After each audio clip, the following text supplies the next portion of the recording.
wá gbọ́ ṣíṣe àti má ṣe tòní gẹ́gẹ́ bí irúfẹ́ ìràwọ̀ tí ò ń lò. Mo kí Ọlọ́run ọba, mo ṣèbà Olódùmarè, ìbà akọ́dá ayé, ìbà aṣẹ̀dá ọ̀run, mo ṣèbà Ọ̀rúnmìlà atórí ẹni tí ò sunwọ̀n ṣe, mo júbà ọkùnrin, mo júbà obìnrin, mo kí gbogbo ojú tó ń wò mí níbikíbi tí ẹ ti ń gbọ́ mi káàkiri àgbáńlá ayé.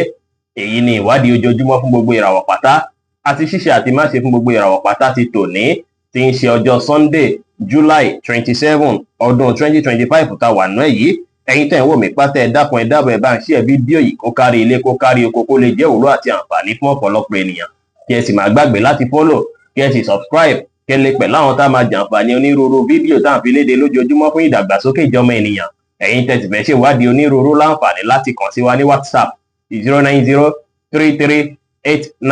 09033897161. Ẹ̀yin tẹ́ ń lò ràwọ̀ iná tó kanran yan Harris, ẹ̀yin tàbí láàrin March 21 sí April 20, ara yín máa yá gágá lọ́jọ́ tòní, tó sì jẹ́ pé ẹ máa lè gbé ìgbésẹ̀ tàbí pinnu lọ́nà tó máa ràn yín lọ́wọ́ lọ́jọ́ tòní. Ó dára tí ẹ bá ń wò pé bóyá ẹ fẹ́ ṣe nǹkan kan tí doubting fi ń wà lórí ẹ̀, kẹ́rí dájú pé ẹ béèrè àmọ̀ràn látọ̀dọ̀ ènìyàn tó ṣe é pé bóyá jù yín lọ lọ́jọ́ orí tàbí ní ipò láti tọ́ yín tọ́nà lé lórí. Àwọn àmọ̀ràn tó bá fún yín tí ẹ bá tẹ̀lé á bí ipò padà, á sì bí ìdàgbàsókè fún yín. Ẹ wá ní ìrẹ̀lẹ̀ kẹ́ ṣe dáadáa sáwọn èèyàn, kí ẹ sì ṣe àwọn nǹkan tá mú kí inú ìdùn káyọ̀ yín kún lénìí. Red jẹ́ kọ́lọ̀ tó dára jù fún yín láti wọ̀ láṣọ lónìí. Aago 3 ní ọ̀sán tí aago 5 ní ìrọ̀lẹ́ ní àkókò èyí tó dára jù fún yín láti fi ṣe ohun tó ṣe kókó tó ṣe pàtàkì jù nínú ìgbésí ayé yín ní ọjọ́ tòní. Ẹ̀yin tẹ́ ń lò ràwọ̀ erùpẹ̀ alámọ̀ Taurus, ẹ̀yin tàbí láàrin April 21 sí May 20, ìwòye sí inú ìgbésí ayé yìí á dàbí ìgbà pé ó máa yí padà díẹ̀ lọ́jọ́ tòní, tó ṣe é pé ẹ máa tún wà more reasonable. Àwọn idea tó kúnná máa wá sí yín lọ́pọlọ, tó sì jẹ́ pé ó ṣeé ṣe kí ẹ kojú àwọn kankan tó dàbí circumstances díẹ̀ lọ́jọ́ tòní, tó sì jẹ́ pé á bí ìyípadà rere fún yín nígbẹ̀yìn ní lẹ́ni ẹ máa rí àǹfààní ìyípadà yìí jẹ, tó sì jẹ́ pé àwọn ìgbésí ayé yín lọ́wọ́. Bákan náà sì yóò ṣeé ṣe kí ẹ gbọ́ ìròyìn ayọ̀ láti ọ̀nà jíjìn, kẹwàá ṣòtítọ́ kẹsì òdodo láwùjọ àwọn èèyàn, ẹ gbájúmọ́ṣẹ́ kẹsì nǹkan yín létòlétò, kẹsì ṣe dáadáa sáwọn èèyàn lénìí pẹ̀lú. Blue jẹ́ kọ́lọ̀ tó dára jù fún yín láti wọ̀ láṣọ lónìí. Aago 8 ní àṣálẹ́ sí aago 10 ní àṣálẹ́ ní àkókò èyí tó dára jù fún yín láti fi ṣe ohun tó ṣe kókó tó ṣe pàtàkì jù nínú ìgbésí ayé yín ní ọjọ́ tòní. Ẹ̀yin tẹ́ ń lò ràwọ̀ afẹ́fẹ́ aláwàdà Gemini, ẹ̀yin tàbí láàrin May 21 sí June 21, ẹ wò lè rí dájú pé ẹ tẹ̀síwájú nínú àwọn kan tó ṣe é pé ẹ ti ń ṣe pàtì látijọ́ mẹ́ta, kẹsì wọn láṣeyọrí lọ́jọ́ tòní. Ọpọlọ yín máa jí pépé, tọkàn yín á balẹ̀ lọ́jọ́ tòní, tí yẹn sì wọlé lè fún yín láǹfààní láti plan ìfọjọ́ ọ̀la lọ́jọ́ tòní. Kẹ́rí dájú pé ẹ gbájúmọ́ àwọn kan tó ṣe kókó fún yín láti gbájúmọ́, tó sì jẹ́ pé gbogbo nǹkan máa lọ bó ṣe yẹ kó lọ fún yín lọ́jọ́ tòní. Tẹ́ bá ṣàti ní ìgbàgbọ́ ní kíkún nínú ara yín, gbogbo nǹkan máa rọrùn. Ẹ wá bá àwọn èèyàn sọ̀rọ̀ pẹ̀lú ìfẹ́, ẹ bá wọn ṣe pẹ̀lú àwàdà àti ẹ̀rín, kí ẹ sì fi ìgboyà ṣe ohunkóhun lénìí pẹ̀lú. Aago 2 kọjá ìṣẹ́jú 15 ní ọ̀sán sí aago 4 kù ìṣẹ́jú 10 ní ọ̀sán ní àkókò èyí tó dára jù fún yín láti fi ṣe ohun tó ṣe kókó tó ṣe pàtàkì jù nínú ìgbésí ayé yín lónìí, tí kọ́lọ̀ wáìnì tí jẹ́ kọ́lọ̀ èyí tó dára jù fún yín láti wọ̀ láṣọ ní ọjọ́ tòní. Ẹ̀yin tẹ́ ń lò ràwọ̀ omi agbára Cancer, ẹ̀yin tàbí láàrin June 22 sí July 22, ó ṣeé ṣe káwọn challenges díẹ̀díẹ̀ kó fẹ́ wáyé nínú ìgbésí ayé díẹ̀ lọ́jọ́ tòní. Ẹ wá jìnnà sí gbogbo nǹkan tó dàbí ìjà pátápátá, pàápàá pẹ̀lú àwọn tó ṣe é kó súnmọ́ yín lọ́jọ́ tòní. Ẹ nílò láti mú sùúrù lò dáadáa, ìyẹn ló máa ràn yín lọ́wọ́ láti kojú àwọn ìṣòro tó bá wáyé lọ́jọ́ tòní. Léni kẹ́ má tàṣejù bo ohunkóhun, ẹ wà positive, kí ẹ sì fọgbọ́n àtòyè tán lọ́wọ́ fún yín ṣe ohunkóhun léni pẹ̀lú. Aago 11 láàárọ̀ sí aago 12 ní ọ̀sán ní àkókò èyí tó dára jù fún yín láti fi ṣe ohun tó ṣe kókó tó ṣe pàtàkì jù nínú ìgbésí ayé yín lónìí, tí kọ́lọ̀ yẹ́lò sì jẹ́ kọ́lọ̀ èyí tó dára jù fún yín láti wọ̀ láṣọ ní ọjọ́ tòní. Ẹ̀yin tẹ́ ń lò ràwọ̀ iná tó gbóná riri Leo, ẹ̀yin tàbí láàrin July 23 sí August 22, ó ṣeé ṣe kẹ́ wà confused bákan kàbí kó dàbí ìgbà pé nǹkan sún yín. Ẹ má wéṣe àkókò láti máa ṣe ròyìnròyìn tàbí láti máa ṣe bẹ̀rù bójó lọ́jọ́ tòní. Ẹ wòye sí bí ẹ ṣe ń fìlì, kí ẹ sì rí dájú pé àwọn kan tí ó ń ṣẹlẹ̀ lásìkò yìí, kí ẹ rí dájú pé ẹ gbà ní ẹ̀kọ́ tọ́lọ́run fẹ́ jẹ́ kí ẹ fi kọ́ lọ́jọ́ tòní. Kẹ́ ẹ free mind yín, kí ẹ wà positive, kí ẹ sì gbìyànjú láti ṣàwọn kan tá mú kí inú yín dùn káyọ̀ yín kún. Léni kẹ̀kẹ́ sara lákòókò aago 5 sí aago 6 ìrọ̀lẹ́ látàrí pákòkò yẹn jákòókò tí ó dára rárá fẹ́yìn tẹ́ ń lò ràwọ̀ yìí. Ó wà very unlucky fún yín kẹ́ ṣe nǹkan tó ṣe kókó láàrin aago 5 ìrọ̀lẹ́ sí aago 6 ìrọ̀lẹ́. Gbogbo kọ́lọ̀ tó bá wá jẹ́ funfun light colours pátá ló dára jù fún yín láti wọ̀ láṣọ lónìí. Ẹ̀yin tẹ́ ń lò ràwọ̀ erùpẹ̀ funfun Virgo, ẹ̀yin tàbí láàrin August 23 sí September 23, agbára káká máa wà fún yín. Àwọn idea tuntun máa wá sí yín lọ́pọlọ, tó sì máa ràn yín lọ́wọ́ lọ́jọ́ tòní. Lọ́jọ́ tòní kẹ́ rí dájú pé ẹ create àkókò láti relax, ìyẹn máa jẹ́ kí ẹ tún lè focus dáadáa lé, á jẹ́ kẹ́ lè gbájúmọ́ àwọn kan tó yẹ kẹ́ gbájúmọ́ tẹ́ bá jí, á jẹ́ kẹ́ tún lè gbájúmọ́ àwọn kan tó yẹ kẹ́ gbájúmọ́ dáadáa lẹ́ni. Ọwọ́ ọ̀rọ̀ lẹ́ni wá dára kẹ́ fi lo àkókò àti ìgbà pẹ̀lú mọ̀lẹ́bí àti ọ̀rẹ́ ẹ mọ́kàn balẹ̀ kí ẹ báwọn èèyàn sọ̀rọ̀ pẹ̀lú ìfẹ́ kí ẹ sì fi ìgboyà ṣohunkóhun lénìí pẹ̀lú. aago 4 ní ìrọ̀lẹ́ sí aago 6 ní ìrọ̀lẹ́ ní àkókò èyí tó dára jù fún yín láti fi ṣe ohun tó ṣe kókó tó ṣe pàtàkì jù nínú ìgbésí ayé yín lónìí tí kọ́lọ̀ green sì jẹ́ kọ́lọ̀ èyí tó dára jù fún yín láti wọ̀ láṣọ ní ọjọ́ tòní.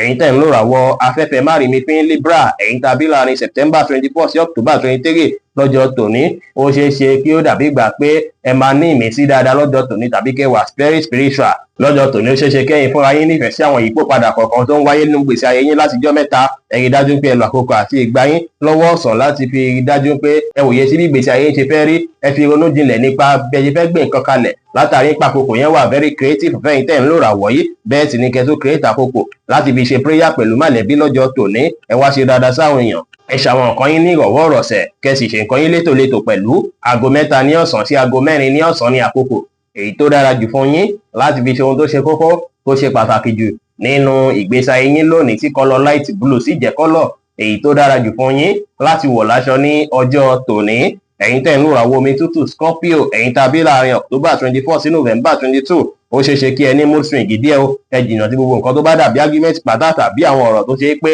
ó máa lọ fún àjò bó ṣe yẹ lọ kó má bàa bí ìbínú lọ́jọ́ tòní ó ṣeé ṣe kí ẹ má lè control ara yín tẹ́ bá ń bínú tí yẹn sì lè fẹ́ jẹ́ kí ẹ kanra mọ́yàn ju bó ṣe yẹ lọ tí yẹn sì lè fẹ́ ṣàkóbá fún wọn lára àwọn tó rọ̀gbà yín ká ẹ mọ́kàn balẹ̀ ẹ má dá sọ́rọ̀ tí wọ́n pè é sí àbẹ́yì tí ó kàn yín ẹ ní ìrẹ̀lẹ̀ kí ẹ má sọ̀rọ̀ àsọjù láwùjọ purple jẹ́ kọ́lọ̀ tó dára jù fún yín láti wọ̀ láṣọ lónìí aago 5 kọjá 30 ìṣẹ́jú ní ìrọ̀lẹ́ tí aago 6 kọjá 30 ìṣẹ́jú ní ìrọ̀lẹ́ ní àkókò èyí tó dára jù fún yín láti fi ṣe ohun tó ṣe kókó tó ṣe pàtàkì jù nínú ìgbésí ayé yín ní ọjọ́ tòní. ẹ̀yin tẹ̀ ń lò ràwọ̀ inú àtùpà Sagittarius ẹ̀yin tàbí láàrin November 23 sí December 22 ó ṣeé ṣe kí ẹ má lè mú sùúrù lò dáadáa lọ́jọ́ tòní tàbí ká ìbálẹ̀ ọkàn fẹ́ wáyé fún yín lọ́jọ́ tòní ẹ rí dájú pé ẹ ká máa ra yín kí ẹ fẹ̀lẹ̀ ṣe kí ẹ sì wulẹ̀ máa ṣe nǹkan yín ní jẹ̀lẹ̀ńkẹ́ ẹ má wulẹ̀ jẹ́ kí nǹkan táwọn èèyàn sọ àbí ọ̀rọ̀ táwọn èèyàn sọ ẹ má jẹ́ kó àfẹ́sí yín rárá lọ́jọ́ tòní ẹ mọ́kàn balẹ̀ kí ẹ wòye sí bí ẹ ṣe ń gbègbèsẹ̀ yín bẹ́ẹ̀ sì ni tẹ bá lè ṣe gbogbo nǹkan máa padà rí bí ẹ ṣe ń fẹ́ ẹ má finú tọ̀yàn ẹ má gbára léèyàn rárá ẹ tẹpá mọ́ṣẹ́ lénìí kí ẹ sì fi ọgbọ́n àtòyé tọ́lọ́ fún yín ṣe ohunkóhun lénìí pẹ̀lú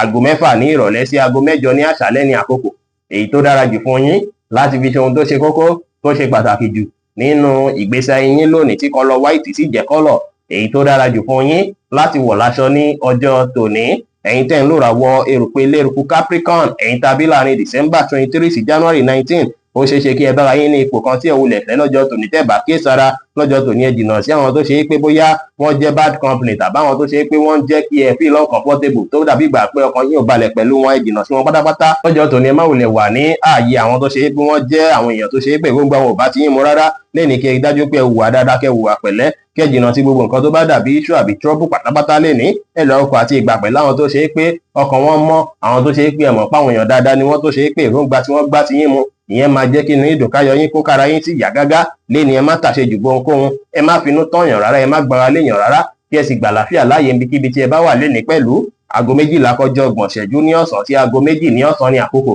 èyí tó dára jù fún yín láti fi ṣe ohun tó ṣe kókó tó ṣe pàtàkì jù nínú ìgbésí ayé yín lónìí tí kọ́lọ̀ yẹ́lò sì jẹ́ kọ́lọ̀ èyí tó dára jù fún yín láti wọ̀ láṣọ ní ọjọ́ tòní. ẹ̀yin tẹ̀ ń lò ràwọ̀ afẹ́fẹ́ oníbínú Aquarius ẹ̀yin tàbí láàrin January 20 sí February 19 lọ́jọ́ tòní ó ṣeé ṣe kí ẹ wà sluggish bákan kó dàbí gbà pé ara yóò fi bẹ́ẹ̀ yá gágá lọ́jọ́ tòní ó ṣeé ṣe kí ẹ má lè gbájúmọ́ṣẹ́ tó yẹ kẹ́ gbájúmọ́ lọ́jọ́ tòní ṣùgbọ́n ẹ lè kọbi ara sí nǹkan táwọn èèyàn ń ṣe ẹ lè gba àwọn èèyàn lámọ̀ràn tó bá nílò àmọ̀ràn láyìíká yín lọ́jọ́ tòní ẹ lo àkókò àti ìgbọ́wọ́ rọ̀lẹ́ pẹ̀lú àwọn ọ̀rẹ́ yín ìyẹn á jẹ́ kára yín yá gágá léèní kí ẹ múra dáadáa kí ẹ dùn rí lójú ẹ bá àwọn èèyàn ṣe pẹ̀lú ìfẹ́ kí ẹ relax lásìkò tẹ bá ń gbèrò pé ó yẹ kẹ́ ẹ ṣe bẹ́ẹ̀ kí ẹ sì rí dájú pé ẹ ṣàwọn kan tá mú kí inú ìdùn káyọ̀ yín kún léèní pẹ̀lú aago 10 kọjá 30 ìṣẹ́jú láàárọ̀ sí aago 12 ní ọ̀sán ní àkókò èyí tó dára jù fún yín láti fi ṣe ohun tó ṣe kókó tó ṣe pàtàkì jù nínú ìgbésí ayé yín lónìí tí kọ́lọ̀ orange sì jẹ́ kọ́lọ̀ èyí tó dára jù fún yín láti wọ̀ láṣọ ní ọjọ́ tòní. ẹ̀yin tẹ̀ ń lò ràwọ̀ omi tí kì í ru Pisces ẹ̀yin tàbí láàrin February 20 sí March 20 nǹkan ti dàbí ìgbà pé kò fi bẹ́ẹ̀ lọ dáadáa látijọ́ mẹ́ta lórí ọ̀rọ̀ ilé tàbí lórí ọ̀rọ̀ ibiṣẹ́ ló dàbí ìgbà pé ẹ fèsì àwọn problem kan láàyè ibẹ̀ yẹn lọ́jọ́ tòní ara yín máa yá gágá láti rí dájú pé ìyípadà yẹn wáyé lọ́jọ́ tòní kẹ́ gbìyànjú láti sort out gbogbo issue tẹ́ bá ní láàyè yẹn lọ́jọ́ tòní kí gbogbo akitiyan yín wà lórí pé kí gbogbo nǹkan lọ dáadáa níbi iṣẹ́ àti ní ilé bẹ́ẹ̀ sì ni nínú ìbáṣepọ̀ yín àtàwọn olólùfẹ́ yín àwọn alásùnmọ̀ yín tí ẹ bá lè finú tọ́ra yín ìbáṣepọ̀ yín àwọn ara tẹ̀sí máa lọ́dà standing dáadáa lọ́jọ́ tòní. Ẹ ṣe dáadáa sáwọn èèyàn kí ẹ ní ìrẹ̀lẹ̀, ẹ wà determine, ẹ sì lẹ́tú lómìnira láti káàkiri lọ kíbi láti lọ́wọ́ oore lónìí, kò sí wàhálà. Yẹ́lò jẹ́ kọ́lọ́ tó dára jù fún yín láti wọ̀ láṣọ lónìí. Aago 11 láàárọ̀ sí aago 12 ní ọ̀sán ní àkókò èyí tó dára jù fún yín láti fi ṣe ohun tó ṣe kókó tó ṣe pàtàkì jù nínú ìgbésí ayé yín ní ọjọ́ tòní. Bí ó ṣe jẹ́ nìyẹn fún gbogbo irúfẹ́ ìràwọ̀ 12 tó wà pátá. Ẹ̀yin tẹ́ ń wò mí pátá, ẹ má gbàgbé pé Ọlọ́run Olódùmarè nìkan lọ́ba tó ní ìmọ̀ jùlọ. Fẹ́yìn tẹ́ fẹ́ ṣèwádìí onírúurú, ẹ láǹfààní láti kàn sí wa ní WhatsApp 09033897161. Ire gbogbo ajẹ́ tiwa lónìí, lọ́sẹ̀ yìí, lóṣù yìí àti ní gbogbo ọjọ́ ayé wa láṣẹ Ìdùmarè. Ire o.